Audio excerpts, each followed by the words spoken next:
Μερικές φορές όλοι μας έχουμε επηρεαστεί από κάποιο αναπνευστικό θέμα. Συνθήκες όπως το κοινό κρυολόγημα, ασθμα, κάποια αλλεργική αντίδραση ή ειρηνική καταρροή, μπορεί να προκαλέσει δυσφορία και δυσάρεστα συναισθήματα. Έτσι συχνά, τέτοιες καταστάσεις, μας αναγκάζουν να λάβουμε διάφορα φαρμακευτικά προϊόντα, προκειμένου να ανακουφιστούμε από τα συμπτώματα. Τα φάρμακα αυτά όμως συνήθως έχουν σοβαρές παρενέργειες που μπορεί να μας κάνουν ακόμα πιο επιρρεπείς σε ασθένειες. Τα περισσότερα από τα σιρόπια, που συνιστώνται για χρήση στις περιπτώσεις ενός κοινού κρυολογήματος ή άλλων αναπνευστικών ασθενειών, δίνουν μεν άμεσα αποτελέσματα, μπορούν όμως να οδηγήσουν σε διάφορες παρενέργειες εάν χρησιμοποιούνται συχνά, όπως εξάνθημα, ναυτία, υπνηλία, πρίξιμο, έμετος, φαγούρα, αναπνοή πρόβλημα, ζαλάδα. Στις περιπτώσεις ασθματος ή βρονχίτιδας, γιατροί συνταγογραφούν συνήθως κορτικοστεροειδή, τα οποία λαμβάνονται μέσω μιας συσκευής συσπνοής. Σύμφωνα όμως με έρευνα, αυτά τα φάρμακα μπορούν να αυξήσουν τον κίνδυνο των μικητιάσεων και να αποδυναμώσουν το ανοσοποιητικό σύστημα, αυτό είναι καλύτερο να τα αποφεύγετε, προκειμένου να αποτρέψετε τυχόν περαιτέρω επιπλοκές. Είναι καλό, λοιπόν, να μάθετε ότι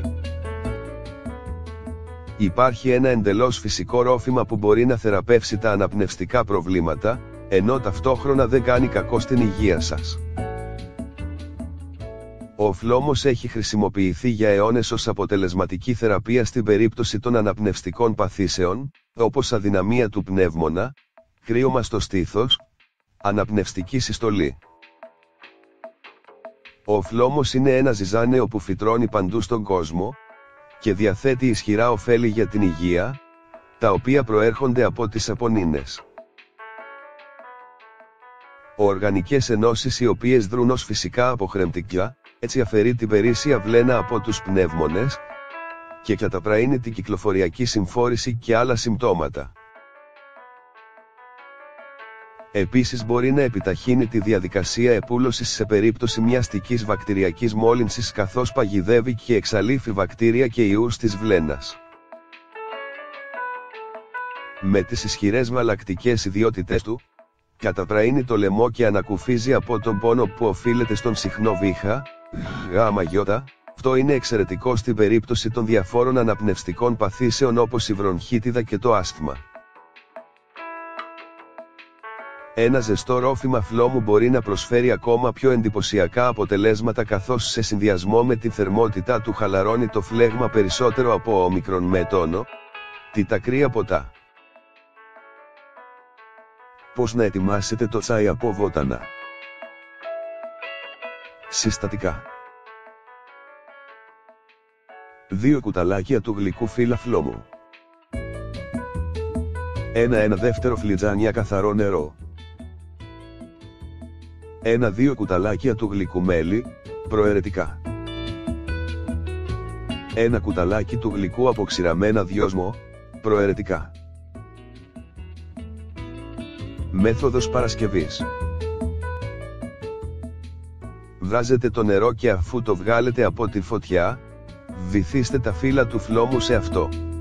Σε ένα ξεχωριστό σουρωτήρι ή τη ειδική μπάλα τσαγιού προσθέτετε και το δυόσμο. Αφήστε τα για 15 λεπτά και προσθέστε το μέλι για να εμπλουτίσετε τη γεύση του, αλλά και να ενισχύσετε τις ιδιότητες του. Μπορείτε να χρησιμοποιήσετε αυτό το ρόφημα για τη θεραπεία όλων των ειδών των αναπνευστικών προβλημάτων και των κρυολογημάτων, ενώ θα ανακουφίσει επίσης από τον πόνο και την κυκλοφοριακή συμφόρηση που οφείλεται σε χρόνια αναπνευστικά προβλήματα.